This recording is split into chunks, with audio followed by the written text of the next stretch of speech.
Assalamualaikum warahmatullahi wabarakatuh. Hai teman-teman, perkenalkan saya Alhem Lutfi Antuke dari Prodi Pendidikan Bahasa dan Sastra Indonesia, Universitas Negeri Gorontalo.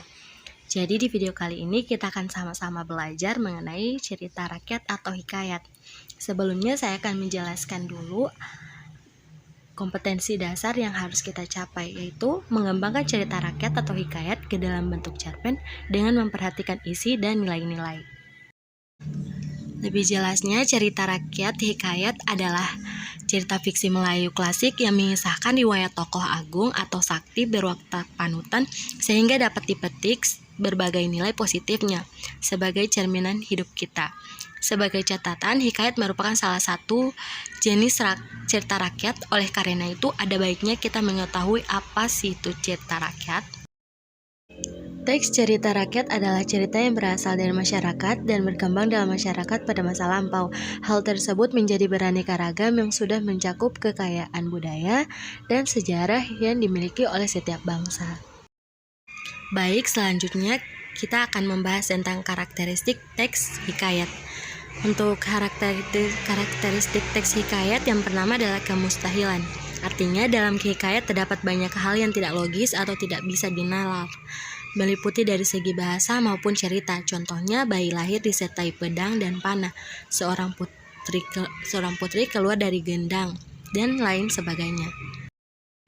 Lalu yang kedua ada kesaktian, yaitu berarti tokoh di dalam hikayat memiliki kesaktian yang tidak dapat dilakukan oleh manusia biasa, seperti mengubah wujud menjadi binatang, mampu melenyapkan bangunan hanya dengan satu jentikan jari saja, dan lain sebagainya.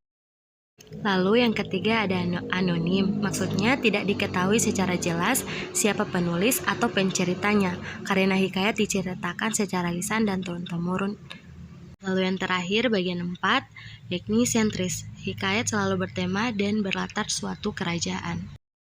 Lalu selanjutnya ciri-ciri teks hikayat, yaitu yang pertama merupakan cerminan realitas kehidupan rakyat setempat atau cerita rakyat berhubung pada dasarnya hal yang diungkapkan pengarang disampaikan dengan jalan menceritakan, meriwayatkan, dan mendongengkan, maka jenis karangan yang digunakan adalah narasi. Yang kedua, dilandasi oleh adanya unsur cerita atau dongeng, maka hikayat berkesan rekaan atau fiksional. Lalu yang ketiga ada hikayat umumnya bermotifkan keajaiban dan kesaktian. Lalu yang terakhir, isi yang dikandung hikayat umumnya menyingkap kehidupan tokoh besar seperti raja dan keluarganya, pahlawan, dan seseorang yang sakti dan berpengaruh terhadap masyarakat luas. Oke, selanjutnya kita akan membahas kaidah kebahasaan teks hikayat. Dari segi bahasa, hikayat memiliki kekhasan khusus, yakni menggunakan bahasa Melayu klasik yang ditandai dengan penggunaan banyak kata penghubung dan kata-kata arkais. Selain itu, karena hikayat juga masih merupakan teks narasi, karakteristik bahasa yang sama juga menaunginya, yaitu berikut beberapa poin di bawah ini tentang kaidah kebahasaan teks hikayat. Yaitu yang pertama, menggunakan kata ganti dan nama orang sebagai sudut pandang penceritaan. Aku, mereka, dia. Lalu yang kedua, penggunaan kata yang mencerah panca indera untuk deskriptif latar, yakni tempat, waktu, dan suasana. Contoh latar tempat, kerajaan itu amatlah megah, tanahnya subur sehingga rakyatnya pun makmur.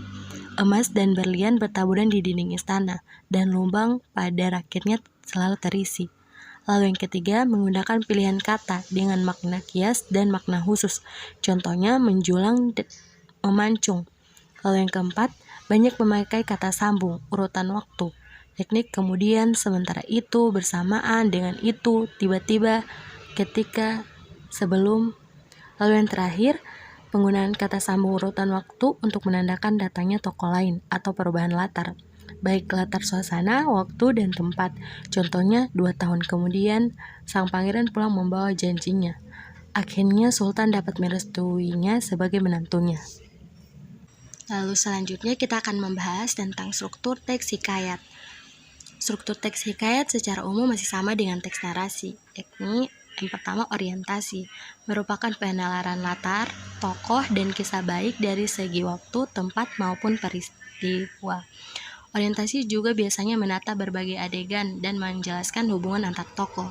Lalu yang kedua ada komplikasi, bagian di mana konflik mulai muncul. Konflik adalah pertentangan atau kesukaran yang dialami tokoh utama dalam hikayat. Bagian ini berangsur terus bertambah hingga akhirnya mencapai bagian klimaks. Lalu ada yang terakhir, resolusi. Resolusi merupakan penyelesaian dari berbagai konflik yang terjadi. Resolusi juga dapat diiringi oleh koda atau kesimpulan dan amanat akhir terhadap kondisi yang dialami oleh tokoh utama. Untuk lebih jelas, berikut saya akan memberikan contoh cerita hikayat, yaitu berjudul Abu Nawas dan Lalat. Untuk lebih jelasnya, teman-teman bisa menjeda pada bagian ini dan melihat lebih jelas. Lalu selanjutnya kita akan membahas tahap mengembangkan cerita rakyat menjadi cerpen. Tahapan pertama yang mesti kita lakukan yaitu pilih satu cerita rakyat yang paling kamu ingat atau kamu paling suka. Lalu yang kedua, pilih mana saja konflik yang paling menonjol dari cerita rakyat yang kamu tahu sebisa mungkin. Konflik tersebut adalah bagian yang paling mewakili amanat cerita rakyat. Tentukan satu konflik yang membangun alur cerita yang akan kamu tulis. Lalu yang ketiga, kurasi tokoh-tokoh yang terlibat. Usahakan keterlibatan tokoh yang ditampilkan dalam cerpen memiliki peran besar dalam perkembangan cerita.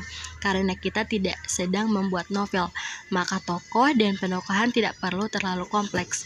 Lalu yang keempat, ubah alur cerita rakyat dan yang kompleks menjadi alur tunggal.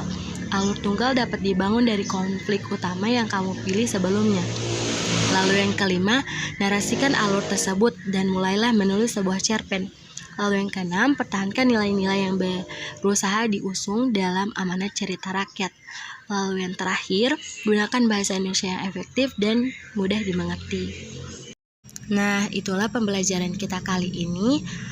Terima kasih telah menonton. Mohon maaf bila ada salah-salah kata. Semoga videonya bisa bermanfaat. Wabillahi taufiq wal hidayah. Wassalamualaikum warahmatullahi wabarakatuh.